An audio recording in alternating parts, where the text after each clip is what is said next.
Assalamualaikum warahmatullahi wabarakatuh. Perkenalkan, nama saya Bunga Cinta Ananda Rusman dari kelas A Program Studi Pendidikan Guru Sekolah Dasar Fakultas Ilmu Pendidikan Universitas Negeri Jakarta Angkatan 2020.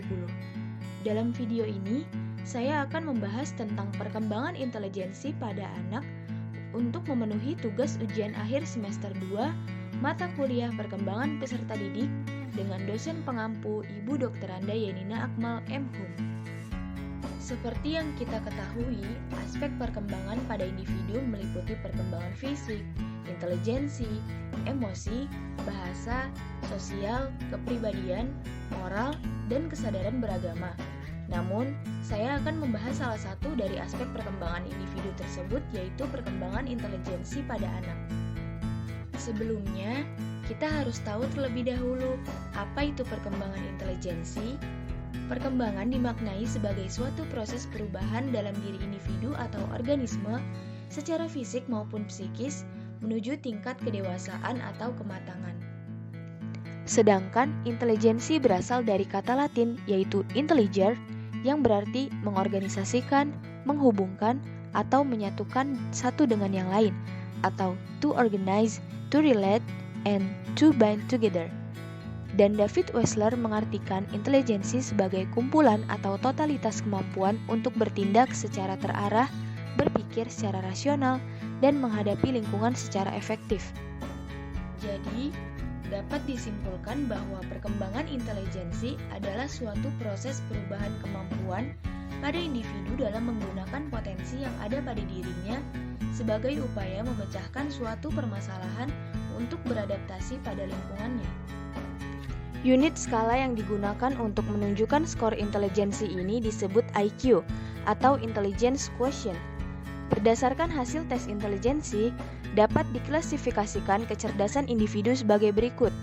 Mulai dari IQ 49 ke bawah, yang diklasifikasikan menjadi terbelakang atau imbecile dan idiot, sampai IQ 140 ke atas, yang dikategorikan genius. Yang pertama ada idiot, yaitu IQ 0 sampai 29, merupakan kelompok individu terbelakang yang paling rendah. Tidak dapat berbicara atau hanya dapat menggunakan beberapa kata saja. Rata-rata perkembangan intelijensinya sama dengan anak normal usia 2 tahun. Bahkan seringkali umurnya tidak panjang, sebab selain intelijensinya rendah, juga badannya kurang tahan terhadap penyakit. Yang kedua ada imbecile, yaitu IQ 30 sampai 40. Merupakan kelompok setingkat lebih tinggi dari anak idiot. Ia dapat belajar bahasa dan dapat mengurus dirinya sendiri. Kecerdasannya sama dengan anak normal berumur 3 sampai 7 tahun. Yang ketiga ada moron atau debil, yaitu IQ 50 sampai 69. Merupakan kelompok yang sampai tingkat tertentu dapat belajar membaca, menulis, dan membuat perhitungan-perhitungan sederhana, dapat diberikan pelajaran rutin tertentu yang tidak memerlukan perencanaan dan pemecahan. Yang keempat ada kelompok bodoh, yaitu IQ 70 sampai 79. Merupakan kelompok yang berada di atas kelompok terbelakang dan di bawah kelompok normal. Kelompok ini dapat melaksanakan sekolah lanjutan pertama, tetapi sukar sekali untuk dapat menyelesaikan kelas-kelas terakhir di sekolah menengah pertama atau SMP. Kemudian yang kelima ada normal rendah, yaitu IQ 80 sampai 89, merupakan kelompok yang agak lambat dalam belajarnya. Mereka dapat menyelesaikan sekolah menengah tingkat pertama, tetapi agak kesulitan untuk dapat menyelesaikan tugas-tugas pada jenjang SMA. Yang keenam yaitu normal sedang, IQ 90 sampai 109, merupakan kelompok yang normal atau rata-rata yang terbesar presentasenya dalam populasi penduduk. Yang ketujuh yaitu normal tinggi, IQ 110 sampai 119, merupakan kelompok yang normal tetapi berada pada tingkat yang tinggi. Yang kedelapan yaitu cerdas, IQ 120 sampai 129, merupakan kelompok yang sangat berhasil dalam pekerjaan sekolah atau akademik. Mereka seringkali terdapat dalam kelas biasa dan mereka menjadi pemimpin di kelas tersebut. Yang kesembilan, sangat cerdas, IQ 130 sampai 139, merupakan kelompok yang lebih cakap dalam membaca, mempunyai pengetahuan tentang bilangan yang sangat baik, perbendaharaan kata yang sangat luas, dan cepat memahami pengertian yang abstrak. Yang ke-10 yaitu jenius, IQ 140 ke atas, merupakan kelompok yang memiliki kemampuan untuk memecahkan masalah dan menemukan sesuatu yang baru walaupun mereka tidak bersekolah. Ini adalah tingkatan yang paling tinggi. Nah, seperti yang telah kita ketahui, bahwa setiap individu memiliki tingkat intelijensi yang berbeda. Adanya perbedaan tersebut dapat diketahui bahwa intelijensi dipengaruhi oleh faktor-faktor sebagai berikut. Yang pertama yaitu pengaruh faktor bawaan. Banyak penelitian yang menunjukkan bahwa individu-individu yang berasal dari suatu keluarga atau memiliki sanak saudara, nilai dalam tes IQ mereka berkolerasi tinggi, kurang lebih dari 0,50.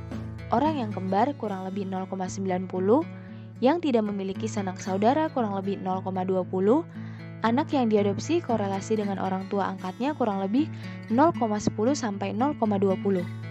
Yang kedua yaitu pengaruh faktor lingkungan. Perkembangan anak sangat dipengaruhi oleh gizi yang dikonsumsi.